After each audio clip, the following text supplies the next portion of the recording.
oui, mais l'idée déjà de jouer plus haut et de ne pas subir, c'est dans la tête ça. C'est de se dire, voilà, tout le monde peut le faire, mais on ne subit pas. Voilà. Quoi qu'il arrive, on peut prendre des buts sur des comptes, oui, on peut être dominé par l'adversaire, oui, mais au moins on a tenté des choses, on a fait quelque chose, on a essayé de poser aussi des problèmes à l'adversaire. Ça, pour moi, ça me paraît essentiel. Ce que vous avez vu sur les 5 premiers matchs, c'était un peu ça, vous estimiez que vous étiez trop en train de subir et il fallait remonter un peu le bloc? Je dirais quelque part, oui, on était trop dans cette notion d'un bloc, il fallait se reconstruire, et avec une restriction sur la position du bloc qui faisait qu'on ne voulait pas prendre de but. On se rend compte qu'il y a les corners, il y a les coups francs, donc ça on ne peut pas l'éviter, donc il faut jouer. Et c'est sur cette... En termes de confiance, comment vous évaluez le groupe?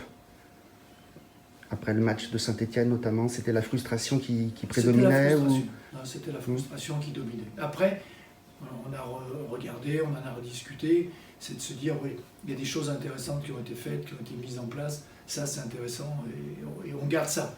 La frustration, il faut la balayer, maintenant il faut repartir sur autre chose. Mais sur le moment, c'était la frustration. Le facteur confiance, il a un rôle important dans... Oui, mais quand je vois l'action du but, c'est de la confiance permanente. Parce que pour réaliser ça, il faut que tout le monde ait confiance en l'autre. Et se déplace en fonction de... Et anticipe surtout. Anticiper, c'est avoir confiance. Quand on n'anticipe pas, c'est qu'on a un peu peur que ça rate, donc on reste en dedans. C'était là. Mais pour répondre maintenant, réellement, non. Moi, je trouve que ce qu'on vit est génial tous les jours. J'ai cette philosophie-là de me dire que le bonheur qu'on peut avoir à être sur un terrain, avec une équipe, avec des joueurs qui ont envie de faire quelque chose, ça reste génial. Et c'est là où on voit les caractères, c'est là où on voit les gens.